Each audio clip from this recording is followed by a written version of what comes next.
اعوذ باللہ من الشیطان الرجیم بسم اللہ الرحمن الرحیم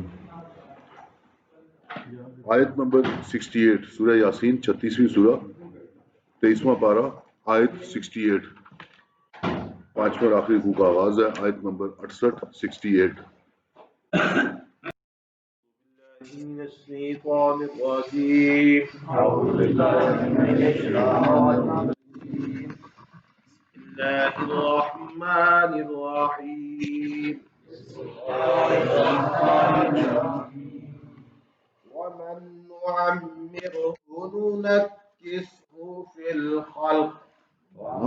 نعمره ننكسه في الخلق أفلا يعقلون وما علمناه الشعر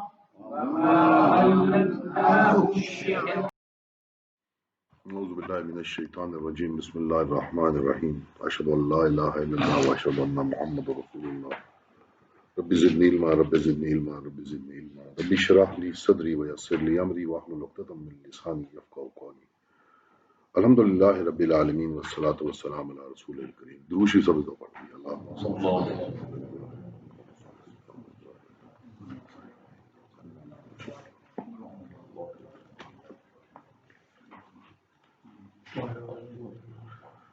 پچھلا رکوع کا جو اختتام تھا میں خالی آپ کی یادداشت تازہ کرنے کے لیے اللہ تعالیٰ نے فرمایا کہ اگر ہم چاہیں مٹا دیں ان کی آنکھیں پھر دوڑیں راہ لینے کو پھر کہاں سے سوجے اور اگر ہم چاہیں صورت بدل دیں ان کی جہاں کی تہاں پھر نہ سکیں گے چلنا پھر کہاں سے سوجے اور آج جو آیت ہے یہ بڑی اہم آیت ہے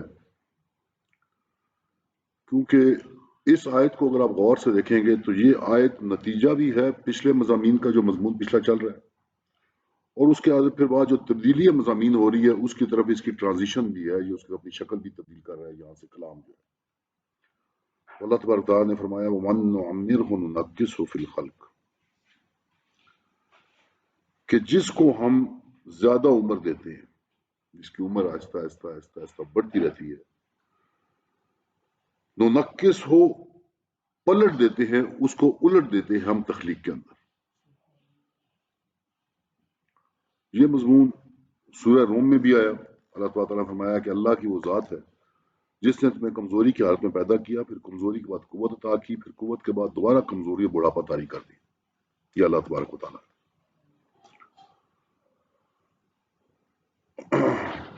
جناب حضرت علوسی فرماتے ہیں کہ اس طرح انسان کو ریورس کیا جاتا ہے واپس تخلیق کی طرف کیا جاتا ہے کہ بالکل اسی کمر جھک جاتی ہے اور مسلسل مٹی کو دیکھتا رہتا ہے جس مٹی کی طرف اس نے واپس جانا ہوتا ہے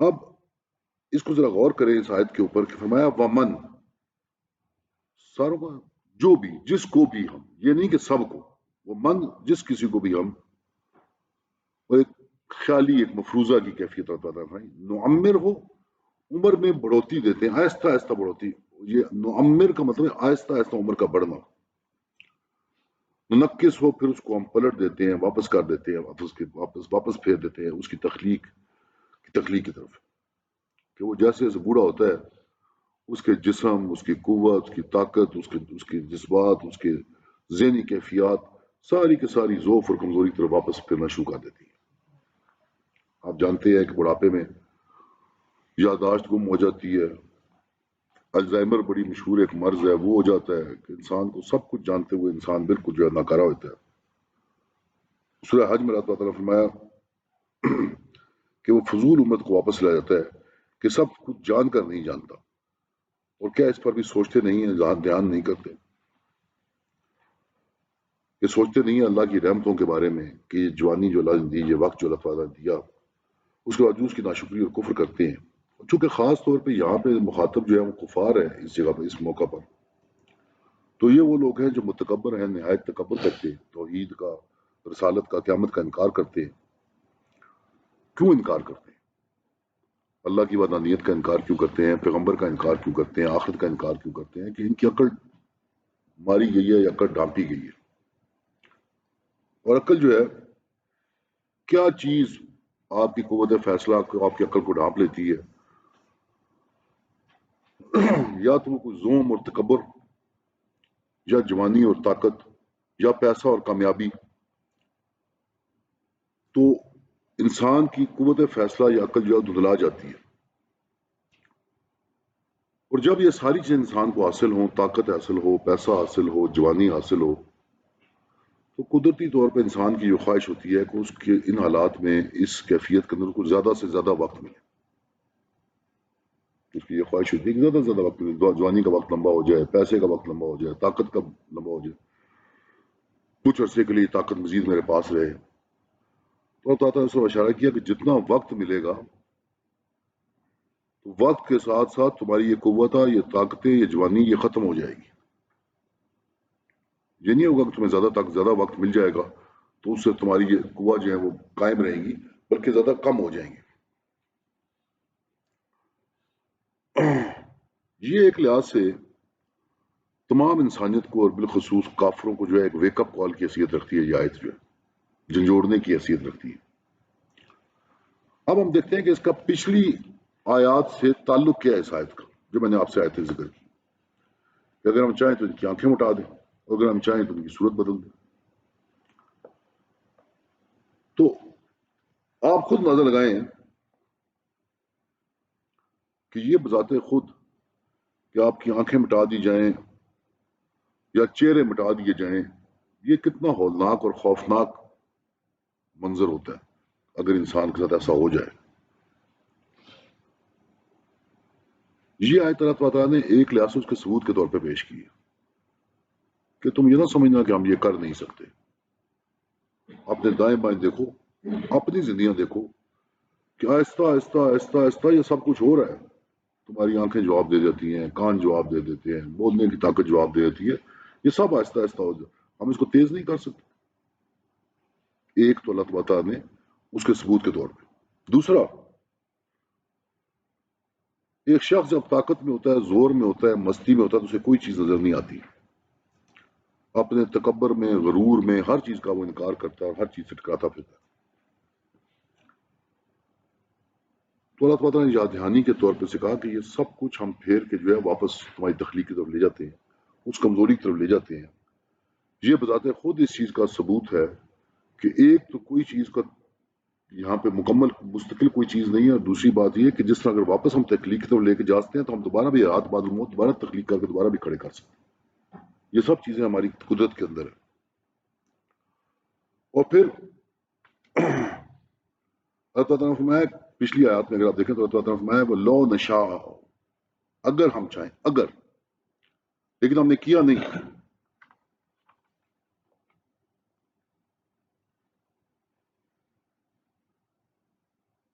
جب نہیں کیا، میں نے آپ سے پہلے بھی عرض کیا تھا، تو یہ اللہ کی رحمت ہے کہ اس نے ہماری آنکھیں نہیں مٹائیں، ہمارا چہرہ نہیں مٹا دیا۔ تو جب اللہ نے وہ نہیں کیا، جو اللہ کہتا ہے وَلَوْ نَشَاءُ لَمَسَخْنَاهُمْ، اگر ہم چاہتے تو چہرے کی مسخ کرتے عَلَىٰ مَكَانَتِهِمْ، یا اللہ تعالیٰ لَوْ نَشَاءُ لَطَمَسْنَا عَلَىٰ أَعْيُنِهِمْ، تو ہم ان کی آنکھیں مٹا دیتے۔ جب وہ نہیں مٹایا تو پھر کیا کیا؟ جب اللہ نے آنکھیں بھی نہیں مٹائیں، اللہ نے چہرے بھی نہیں مٹائے، تو پھر اللہ نے کیا کیا؟ وَمَن نُعَمِّرْهُ نُنَكِّسْهُ فِي الْخَلْقِ، جس کو ہم نے عمر دی، وہ ہوتا تو فوراً ہوتا، اس کو دھیرے دھیرے دھیرے دھیرے دھیرے دھیرے ہم نے واپس لوٹا دیا اسی ناکارہ عمر کی طرف۔ اور اگر آپ دیکھیں تاریخ میں، اگر دیکھیں تو یہ ایک مثال، اگر آپ نے سیرت دیکھی ہو تو بڑی ایک عجیب مثال ہے ابو لہب کی، جو حضور کا چچا تھا، اور ابو جہل کی۔ بڑی عجیب مثال ہے۔ ابو جہل بھی اسلام دشمنی میں بہت آگے تھا، کوئی کمی چھوڑتا نہیں تھا، اور ابو لہب حضور کا چچا تھا، وہ حضور کا تمسخر میں، حضور کی تضحیک میں کوئی کسر چھوڑتا نہیں تھا، ہمسایہ بھی تھا، ہر وقت حضور کو تکلیف دینے کے ترپے رہتا تھا۔ جب حضور نے پہلے تبلیغ کے لیے بلایا تو سب سے پہلے اس نے کہا تھا کہ تیرے ہاتھ ٹوٹے محمد، اور ایک دفعہ نہیں، دو دفعہ کہا، جس کا جواب اللہ تبارک تعالیٰ نے سورہ لہب میں جا کے دیا، تبت یدا ابی لہب وتب، اور دو دفعہ اللہ تعالیٰ نے فرمایا کہ ٹوٹ گیا۔ اس نے بھی دو دفعہ نبی پاک صلی اللہ علیہ وسلم کو کہا تھا کہ محمد تیرے ہاتھ ٹوٹے، اس کام کے لیے بلایا تو نے. پھر اس کے بعد نبی پاک صلی اللہ علیہ وسلم کو تنگ کرنا، ہمسائیگی کا حقوق بھی ادا نہ کرنا، نبی پاک صلی اللہ علیہ وسلم کی تضحیق کرنا، تمسخر اڑانا چچا ہونے کے باوجود. پھر آپ کو پتا ہے حضور صلی اللہ علیہ وسلم کی صاحبزادیاں جو ہیں وہ بھی اس کے بیٹوں پہ بیائی ہوئی تھیں، ان کے ساتھ کیا تضحیق امیز رویہ اس نے رکھا. پھر جب نبی پاک صلی اللہ علیہ وسلم کے بیٹے فوت ہوئے تو سب سے پہلے مکہ کے بازاروں میں وہ مٹھائی بانٹنے والوں میں سے تھا. دونوں اسلام دشمنی میں آگے تھے، لیکن ابو جہل کا معاملہ یہ تھا کہ ابو جہل مردوں کی طرح دشمنی کر رہا تھا، اور یہ جو ہے یہ مسلسل مسلسل مسلسل یہ اور اس کی بیوی نبی پاک صلی اللہ علیہ وسلم کو ذہنی کوفت اور تکلیف میں مسلسل رکھتے تھے. ابو جہل کی موت دیکھیں، غزوہ بدر میں گیا، فوراً قابو آیا، تلوار لگی، ابو جہل ختم ہو گیا. ابو لہب کی موت دیکھیں، آہستہ آہستہ مرض نے اور کمزوری نے پکڑا، اور کرتے کرتے کرتے کرتے کرتے دماغ پاگل ہو گیا، جسم سے بدبو آنی شروع ہو گئی. اپنے بیٹوں نے اٹھا کے ایک علیحدہ کمرے میں پھینک دیا کہ بدبو آتی ہے اور مرض کہیں اور نہ پھیل جائے. مر گیا، اپنے گھر والوں کو نہیں پتا تھا کہ مر گیا، 2 دن تک کہتے ہیں مرا پڑا رہا. اس کے بعد جب بہت تعفن پھیلا تو بیٹوں نے کو مزدور بلائے اور مزدوروں نے لکڑیوں سے اٹھا کے جا کے پھینک دیا. تو اس کے تکبر نبی پاک صلی اللہ علیہ وسلم کو تکلیف دینے کی نتیجہ اللہ تبارک تعالیٰ نے اس کو سامنے اس کی تمام قوہ لے کے اس کو واپس ریورس کر کے ناکارہ جگہ تک پہنچا کے سامنے دکھایا. تو جو لوگ کافر اس وقت تکبر میں تھے، نبی پاک صلی اللہ علیہ وسلم کا تمسخر اڑاتے تھے، تضحیق کرتے تھے، جوانی کے زوم میں تھے، ان کو اشارتاً یہ بتایا گیا کہ یہ جوانی مستقل کام نہیں ہے، اپنے دائیں بائیں دیکھو، یہ ساری قوتیں ختم ہو جائیں گی. آج بھی ہم اگر اپنے اندر نگاہ مار کے دیکھیں، آج بھی اگر ہم جوانی سے ہٹ کے تھوڑا آگے دیکھیں کہ کل ہمارے کیا حالات ہوں گے، تو کیا جو گناہ جو بغاوت ہم آج کر رہے ہیں ہم اسی طرح پورے دل سے کرتے رہے؟ اگر ہم اپنے باپوں کو دیکھیں، اپنے دادوں کو دیکھیں، معاشرے میں بوڑھوں کو دیکھیں، کل یہ بھی تو جوان تھے، ان کو بھی اسی طرح زوم تھے. تو یہ آیت ایک بڑی اہم آیت ہے، پچھلی آیات کے ساتھ اس کا ایک نتیجہ بیان کر رہی ہے اور ایک مضمون کی تبدیلی کی طرف آج جو ہے وہ لے کے جا رہی ہے. اور یہاں سے اب ایک نیا موضوع ایک کہہ لیں کہ نئی جو میں نے کہا کہ ٹرانزیشن ہو رہی ہے، نئی پاک صلی اللہ علیہ وسلم کے بارے میں اب آ رہی ہے. وما علمناہ الشعر وما ينبغي له، اور ہم نے نہیں سکھایا ان کو شعر، وما ينبغي له، اور یہ ان کے قابل بھی نہیں، یہ شاعری اس لائق بھی نہیں ہے کہ ان کو سکھائی جائے. اب یہ صورت بڑی خوبصورتی سے، یہ سورت جو ہے نا اس کو بنا گیا ہے، سورہ یاسین کو بڑی خوبصورتی سے، بڑی آپ یہ کہہ لیں کہ ڈیٹیل میں جا کے اس کو آہستہ آہستہ بنا گیا. سب سے پہلے اگر آپ کو ذکر ہو تو کتاب کا ذکر آیا تھا جب سورہ یاسین یاسین والقرآن الحکیم، پھر رسالت کا ذکر ہے انک لمن المرسلین علی صراط مستقیم، اور پھر اس کے بعد آخرت کا ذکر آیا تھا، اور پھر توحید کا ذکر بڑی تفصیل سے آیا تھا. اب آپ دیکھیں کہ یہ سورت اپنے اختتام کو جا رہی ہے.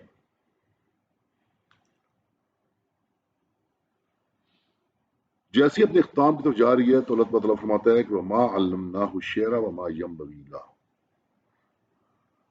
ان هو الا ذکر وقرآن مبین. یہ تو ایک یاد دہانی ہے اور ایک واضح قرآن ہے. تو جب صورت بند ہو رہی ہے تو پھر ذکر آ گیا قرآن کا کہ یہ قرآن شاعری نہیں ہے. یاسین والقرآن الحکیم، یہاں بتایا کہ یہ ایک واضح قرآن ہے اور حکمت سے بھرا ہوا ہے، اور قرآن کے اندر ایک سبسٹنس ہے، ایک مغز ہے اس کا. یہ شاعری کی طرح لاجانی بے معنی بات نہیں ہے.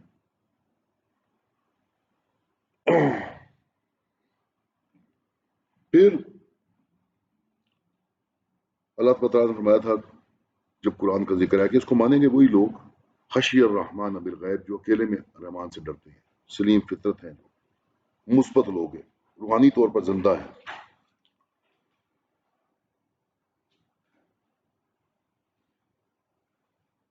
یہ قرآن شاعری کے نزدیک بھی نہیں ہو سکتا. اگر جس کلام پہ غور کرتے، اس کی نشانیاں دیکھتے، تو یہ اللہ کا شکر گزار ہوتے اور اللہ کی عبادت کرتے. اس کے اندر بین السطور نبی پاک صلی اللہ علیہ وسلم کی دلجوئی بھی کی جا رہی ہے کہ نبی پاک صلی اللہ علیہ وسلم ان کا جو سارا جھگڑا ہے وہ آپ کی ذات سے نہیں ہے، وہ ہمارے کلام کے ساتھ ہے. یہ کافر در حقیقت قرآن ساری مخالفت ہے. اور جب وہ اللہ کے بارے میں، اللہ کی نشانیوں کے بارے میں یہ رویہ اختیار کر رہے ہیں، اب یہاں پہ آپ دیکھیں کہ ذرا غور کریں اس آیت کی تخلیق کے اوپر. کہتا ہوں ما علمناہ الشعر، ہم نے نہیں سکھائے ان کو شعر. تو بین السطور اللہ نے کیا بتا دیا کہ نبی کی تربیت کون کر رہا ہے؟ پیغمبر کی تربیت کون کر رہا ہے؟ وما علمناہ الشعر، ہم نے نہیں سکھائے شعر. یعنی کہ پیغمبر کی تربیت ہم کر رہے ہیں. تو یہ جو بعد میں آگے کہانیاں بنی ہیں کہ نبی پاک صلی اللہ علیہ وسلم سفروں پہ جاتے تھے، کہانیاں سنتے تھے، عیسائیوں سے سنتے تھے، یہودیوں سے سنتے تھے، نعوذ باللہ کلام گڑھ لیتے تھے. یہاں پہ اللہ تعالیٰ نے اس کی جڑ شروع میں اللہ نے کیا فرمایا تھا؟ یاسین والقرآن الحکیم انک لمن المرسلین، بے شک آپ بھیجے ہوئے میں سے. یہاں کیا آ گیا؟ وما علمناہ الشعر، ہم نے نہیں سکھائے وہ شعر، ہم تربیت کر رہے ہیں. یہ بے شک بھیجے ہوئے میں سے ہیں. اور وما ینبغی لہ، وہ یہ اس قابل بھی نہیں ہے کہ ان کو سکھائی جائے، کہ ان کی سورس آف نالج، ان کا علم کی بنیاد ہم ہے. یہاں پہ اللہ تعالیٰ نے شاعری کو کچھ نہیں کہا کہ شاعری اچھی ہے یا شاعری بری ہے. تو میں کہ ہم نے ان کو شعر نہیں سکھائے اور یہ اس قابل بھی نہیں ہے کہ ان کو سکھائے جائے. کیوں قابل نہیں؟ وہ ہمیں سورہ شعراء میں جا کے پتہ لگتا ہے کہ اللہ تعالیٰ نے جب بتایا کہ شعراء، زیادہ تر بیشتر شعراء یہ کون لوگ ہیں. ایک، یہ شعراء کون ہے؟ آج کے شعراء کون ہیں؟ آج کے شعراء کون لوگ ہیں؟ نبی پاک صلی اللہ علیہ وسلم جس وقت وحی آتی تھی تو نبی پاک صلی اللہ علیہ وسلم ایک مسجد لگاتے تھے، وہاں لوگوں کو قرآن سناتے تھے اور تربیت دیتے تھے. کفار کیا کرتے تھے اس کے مقابلے میں؟ گانے بجانے والے لے آتے تھے، داستان گو لے آتے تھے، شاعر لے آتے تھے. اور وہ نہیں، آپ یہ سمجھیں کہ 4 چینل تھے یہ کیبل کے. ایک چینل پہ نبی پاک صلی اللہ علیہ وسلم چل رہے ہوتے تھے، اور ایک چینل پہ شاعری چل رہی ہوتی تھی، ایک چینل پہ گانا بجانا چل رہا ہوتا تھا، ایک چینل پہ کہانیاں چل رہی ہوتی. آج کے شاعر کون ہیں؟ شو بزنس کے جتنے بھی لوگ ہیں، جن کو ہم پرانے وقتوں میں کنجر کہا کرتے تھے، ڈوم کہا کرتے تھے، اب نہیں کہہ سکتے. اب ان کو ہم پتہ نہیں کیا کہتے ہیں، وہ فنون لطیفہ اسٹار ہیں. جو آج کے شاعر وہ ہیں. آج کے آپ کی نسل کے آئیڈیلز کون ہیں؟ مولوی فضل الرحمان ہے کہ شاہ رخ خان ہے، فلانا خان ہے، کون ہے آج؟ یہ وہی سیٹنگ آج بھی چل رہی ہے جو اس زمانے میں تھی. یہ ذہن میں رکھیں. اس وقت بھی نبی پاک صلی اللہ علیہ وسلم بیٹھے قرآن پڑھ رہے تھے، بتا رہے ہوتے تھے، مسلمان بیٹھے قرآن پڑھ رہے تھے، بتا رہے ہوتے تھے. ان کے مقابلے میں یہ میڈیا چینل سارے آن ہوئے تھے. یہ سارے میڈیا چینل. میں نے آپ سے کہا کہ شاعری کو بذات خود اللہ تعالیٰ نے کچھ نہیں کہا. سورہ شعراء میں پتہ لگتا ہے کہ 3 بڑی چیزیں ہیں جس کی وجہ سے اللہ نے کہا کہ گڑبڑ ہے. آج کی میں نے کل سے مماثلت آپ کو اس لیے دی ہے کہ 2 چیزوں کو ذہن میں رکھیں. ایک، ان شاعروں کو ہر وقت فکر رہتی ہے کہ میرے بارے میں لوگ کیا کہہ رہے ہیں، لوگوں کی کیا رائے ہے. تنقید تو نہیں ہو رہی، میرا مال بک رہا ہے کہ نہیں بک رہا، میں نے کیا نئی چیز پیش کرنی ہے، چاہے اس میں بےہودگی ہے، چاہے اس میں ننگا پن ہے، چاہے کچھ ہے، میرا مال بک رہا ہے کہ نہیں بک رہا. پیغمبر کیا کہہ رہے ہیں؟ پہلے دن سے پیغمبر کیا کہہ رہے ہیں؟ اللہ کو ایک مانو، میرے پیچھے چلو. نہ مضمون تبدیل ہوا، نہ پرواہ ہے کہ لوگ مانتے ہیں کہ نہیں مانتے، نہ فکر ہے کہ یہ مال بکتا ہے کہ نہیں بکتا۔ پیغمبر ایک حق بات سورہ فرقان میں دیکھ لیں، پہلے پیغمبر سے لے کر آخری پیغمبر تک اللہ کو مانو اور میرے پیچھے چلو، کوئی مضمون میں تبدیلی نہیں، کوئی پرواہ نہیں کہ لوگوں کو پسند ہے کہ نہیں۔ تو ایک تو شاعر لوگ جو ہیں، یہ فنون لطیفہ کے لوگ جو ہیں، یہ ہر وقت اس فکر میں رہتے ہیں کہ جو چیز جو پروڈکٹ میں پیش کر رہا ہوں یہ بک رہی ہے کہ نہیں بک رہی، لوگوں میں جا رہی ہے کہ نہیں جا رہی۔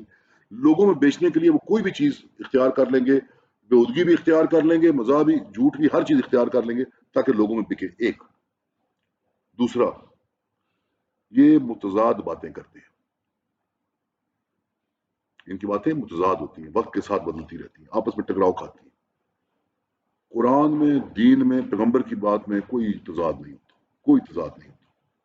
تیسرا، سب سے بڑی چیز جو ہے شاعری، اور جو لوگ شاعروں پر فریفتہ ہوتے ہیں، جو آپ کے اس میڈیا کے ہیرو کے پیچھے ہیرو ورشپ میں ہوتے ہیں، اللہ تعالیٰ نے فرمایا کہ بالعموم ان لوگوں کا کوئی مقصد حیات نہیں ہوتا۔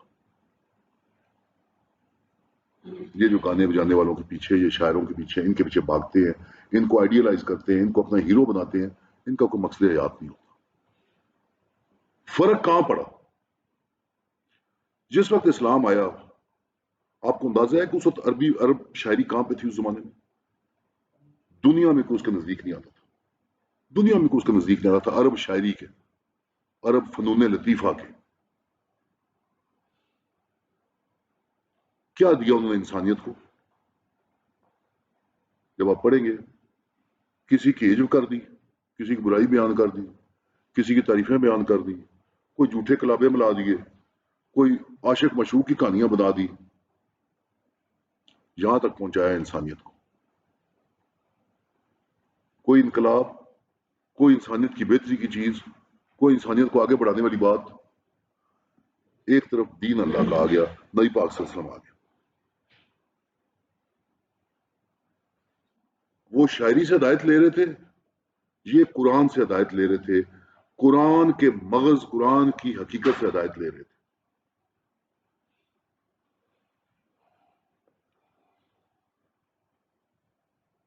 کیا قرآن سے ہدایت لینے والے لوگوں نے انسانیت کو پوچھ دیا؟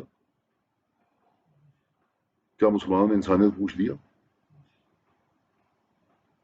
آپ نے پوری دنیا کو بدل کے رکھ دیا، قانون دیا، پرسنل لا دیا، انٹرنیشنل لا دیا، موریلٹی دی، اخلاقیات، حساب ہی نہیں کہ آپ نے انسانیت کو کیا کچھ دیا۔ جو آپ کے سائنسی تجربے تھے وہ اس کے علاوہ تھے۔ تو جو لوگ قرآن کے پیچھے چل رہے تھے انہوں نے با مقصد زندگی بنائی اور انسانیت کو کچھ نہ کچھ دیا،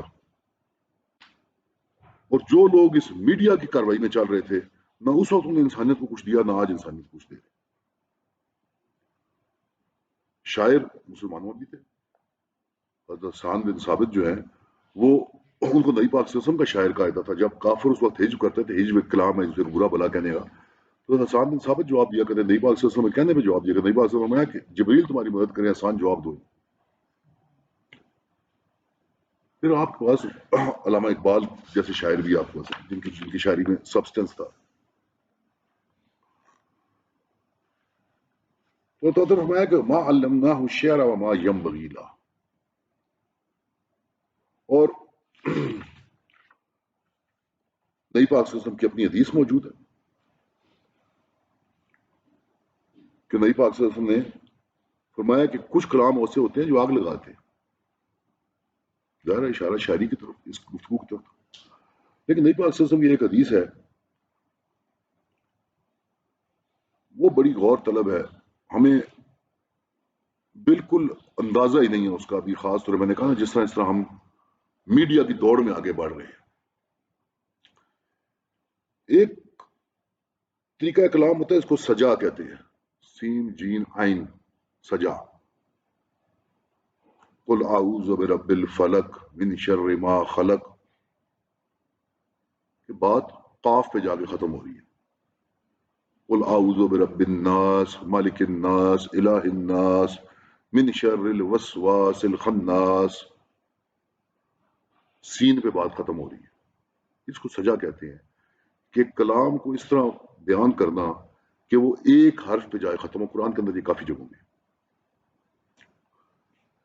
لیکن سجا ناپسندیدہ ہوتی ہے اگر اس میں تکلف ہو. اگر آپ زور سے ایسے الفاظ لے کر آئیں کہ سین پہ اینڈ کریں، قل اعوذ برب الفلق من شر ما خلق ومن شر غاسق اذا وقب ومن شر النفاثات فی العقد. آگے کوشش نہیں کی کہ کاف پہ ہی ختم کیے جائیں، کوئی تکلف نہیں کیا گیا کہ کاف پہ ہی ختم کیے جائیں. سجا سے شروع کی اور پھر آگے جس طرح جو روانی چل رہی تھی اس روانی بھی چلی گئی. نئی پاس نے فرمایا کہ جب دعا کرتے ہو اللہ سے تو سجا کا طریقہ اختیار مت کرو. آپ ذرا غور کریں اپنے میڈیا کو ذہن میں لا کے. نئی پاس نے فرمایا کہ دل سے اخلاص سے دعا کیا کرو. یہ سجا کا طریقہ استعمال اختیار مت کیا کرو. یہ جو ہم بیان کرتے ہیں آپ سے کوئی چھپا ہوا نہیں ہے. نئی پاک ناپسند فرمایا اس طریقہ ہے دعا کو کہ یہ تکلف سے ملتے جلتے الفاظ اور یہ گانا بنا کے دعائیں اس طرح مت کیا کرو. اخلاص سے دل سے دعا کیا کرو. تو یہ سجا جو بیسیکلی ہے یہ بیسیکلی شاعری کی طریقہ کار ہے، طریقہ وضع ہے. ناپسند فرمایا وما علمناہ الشعر وما ينبغي له، اور ہم نے ان کو شاعری نہیں سکھائی اور نہ ان کے لائق ہے. تو پھر یہ کیا ہے؟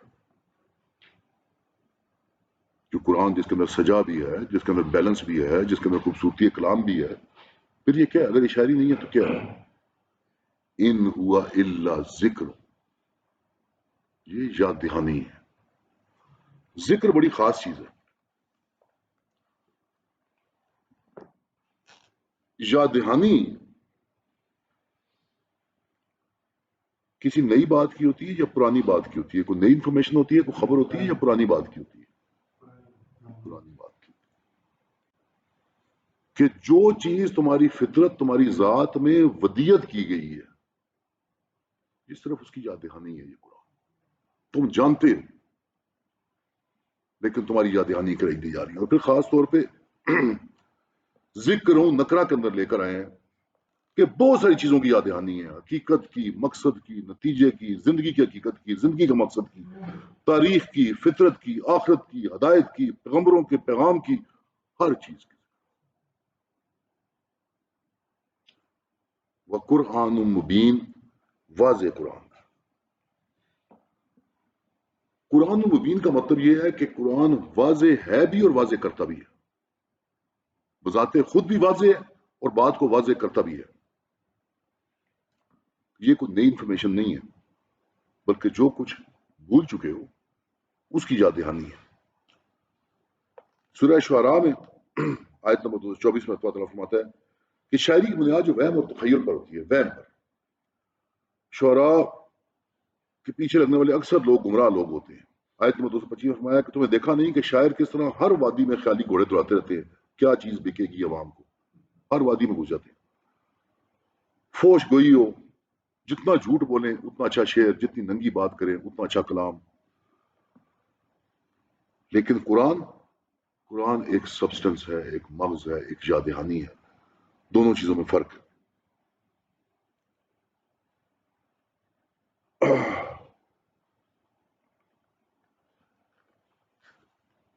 ان ہوا الا ذکر و قرآن مبین. اب یہ دیکھیں آپ، قرآن کا ذکر ہو گیا، یاسین والقرآن الحکیم. انک لمن المرسلین، ہم آپ کی تربیت کرتے ہیں. قرآن کو ایکسپلین بھی کر دیا، قرآن ہے اور قرآن کیا کرتا ہے. واضح ہے، واضح کرتا ہے اور تمہاری یاد دہانی کرتا ہے. رسول ہے، رسول کی ہم نے تربیت کی ہے. رسول کرتا کیا؟ میں کہا یہ سورہ یاسین کا شروع کے رکوع آپ ذہن میں رکھیں اور دیکھیں کہ اختتام میں اللہ تعالیٰ اس کتاب کو بند کیسے فرما رہے ہیں. لِيُنذِرَ مَن كَانَ حَيًّا وَيَحِقَّ الْقَوْلُ عَلَى الْكَافِرِينَ. کیا کرتا ہے وہ؟ تاکہ سناوے اس کو جس میں جان ہو اور ثابت ہو بات منکروں پر. یہ کام ہے رسول کا. وارننگ دے، وارن کرے. انذار ایسی وارننگ ہے جو کہ بالکل پکا خطرہ ایک آ گیا، پکا خطرہ ایک آ گیا، اس میں ٹلنے کا کوئی چانس نہیں ہے، اور آپ ہمدردی میں کسی کو وارن کر رہے ہوں کہ یار بچو اس سے، ہمدردی کے ساتھ کہ یار یہ خطرہ سر پہ کھڑا ہو گیا، جی انظار ہے۔ حیوں جو زندہ ہے، وہ لوگ جو زندہ ہیں، ظاہری طور پر فزیکلی نہیں، روحانی طور پر جو زندہ ہے۔ شاہ عبد القادر فرماتے ہیں کہ جس میں جان ہے یعنی اپنے فائدے اور نیکی کا اثر قبول کر سکتا ہے، جو نیکی کا اثر قبول ہی نہ کرے اسے ڈرانا کچھ مفید نہیں۔ سورہ بقرہ کی آیت نمبر 2 میں اللہ تعالیٰ فرمایا کہ ایسے لوگوں کو ڈرانا یا نہ ڈرانا برابر ہے، وہ ایمان نہیں لائیں گے۔ تو زندہ سے مراد وہ فرد، جماعت یا قوم جس میں نیکی کا اثر قبول کرنے کی صلاحیت ہو، جو روحانی طور پر زندہ ہو۔ اور پھر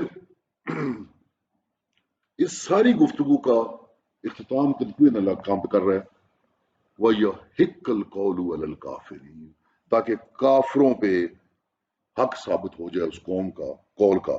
اس تمام انٹروڈکشن کا نتیجہ یہ ہے۔ سورہ صاد، سورہ صاد ذرا کھولیں، سورہ صاد 38 نمبر سورہ، 38 نمبر سورہ 38، سورہ صاد، اس کی آیت نمبر 84 ذرا نکالیں، سورہ صاد کی آیت نمبر 84،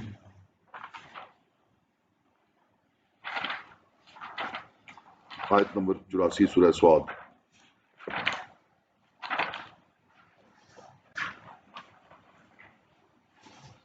38 نمبر سورہ، وقف الحق والحق أقول نکل آئی۔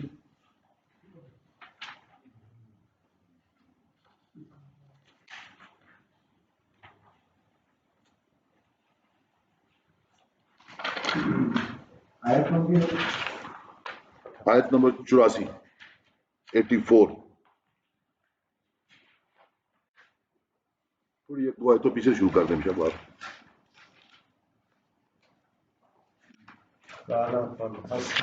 ایک دو آیتوں پیچھے ترجمہ پڑھنا شروع کر دیں، دو آیتوں پیچھے ترجمہ پڑھنا شروع کر دیں۔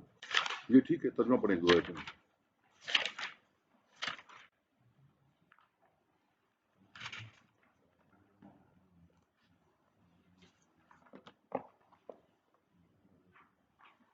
نہیں نکلی، پڑھو نا ترجمہ ہے، روچی آواز پڑھو۔ مگر جو بندے ہیں تیرے ان میں تھوڑا پیچھے، تھوڑا ایک پچھلی آیتوں شروع کرو۔ اسی وقت کے دن تک جو معلوم ہے، بولا تو قسم ہے تیری عزت کی میں گمراہ ہوں۔ یہ شیطان کو اور اللہ کی گفتگو ہو رہی ہے آپس میں۔ ہاں جی، شیطان نے کہا کہ تیری عزت کی قسم ہے، عزت کی ہے میں گمراہ کروں گا ان سب کو، مگر جو بندے ہیں تیرے ان میں چنے ہوئے۔ فرمایا تو ٹھیک بات یہ ہے، اس میں ٹھیک ہی کہتا ہوں، ٹھیک ہی پڑھو نا کہتا آگے، پڑھو نا آگے چلو۔ مجھ کو بھرنا ہے دوزخ تجھ سے، ٹھیک اور ہے جو ان میں جی، اللہ تعالیٰ نے آگے کہا، جو پیچھے پڑھے اس کو عربی پڑھیں، اس کی پچھلی جو آپ نے پڑھی پچھلی۔ اللہ تعالیٰ نے کہا کہ میں دوزخ میں بھروں گا ان سب کو، پچھلی عربی پڑھے ذرا، الا عبادک منہم، پیچھا یا پچھلا یار، پچھلے نہیں چاہیے۔ اب یہ گفتگو سنیں کہ اللہ تعالیٰ فرما رہے ہیں، وہ کہنے لگا کہ قسم ہے تیری عزت کی میں گمراہ کروں گا ان سب کو، مگر جو بندے ہیں تیرے ان میں چنے ہوئے۔ فرمایا قال فالحق والحق کا اقول، یہ ٹھیک بات ہے، والحق کا اقول، اور میں حق کہتا ہوں۔ اللہ تعالیٰ نے فرمایا، اور وہ حق اللہ نے کیا کہا، لَأَمْلَأَنَّ جَهَنَّمَ مِنْكَ وَمِمَّنْ تَبِعَكَ مِنْهُمْ أَجْمَعِينَ، کہ مجھ کو بھرنا ہے دوزخ تجھ سے اور جو ان میں تیری راہ ملے چلے ان سب سے۔ تو قول کیا اللہ کا؟ اللہ تعالیٰ نے فرمایا قال فالحق والحق کا اقول۔ اب یہاں پہ دیکھیں کہ اللہ تعالیٰ نے کیا فرمایا یہاں پہ آج کی اس آیت کے اندر، کہ اللہ تعالیٰ کیا اختتام فرما رہے ہیں اس کے۔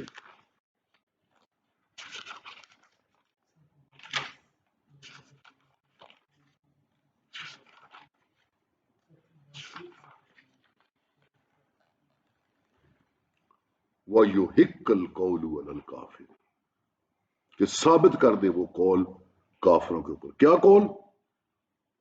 جو اللہ نے کہا تھا شیطان کو کہ میں بھروں گا جہنم کو جنوں سے اور انسانوں سے جو تیرے پیچھے چلیں۔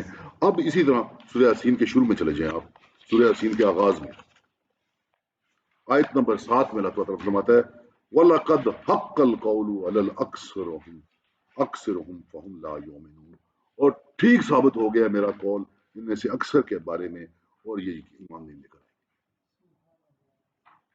تو یہ جو قول اللہ تبارک تعالیٰ نے شیطان کے ساتھ گفتگو میں کیا، اس کو سورہ کے آغاز میں بھی کہا اور یہاں بھی بتایا کہ پیغمبر کا تو کام ہے ینذر من کان حی، جو زندہ ان کے بارے میں بتا دے، وَيُحِقَّ الْقَوْلُ عَلَى الْكَافِرِينَ، اور حق ثابت ہو جائے میرا قول کافروں کے بارے میں جو کہ کفر کرتے ہیں۔ وآخر دعوانا ان الحمد للہ رب العالمین۔ آمين. الحمد لله رب العالمين والعاقبة للمتقين والصلاة والسلام على رسول الله وقد أنزلنا السماء ربنا لا تزغ قلوبنا بعد إذ هديتنا وهب لنا من لدنك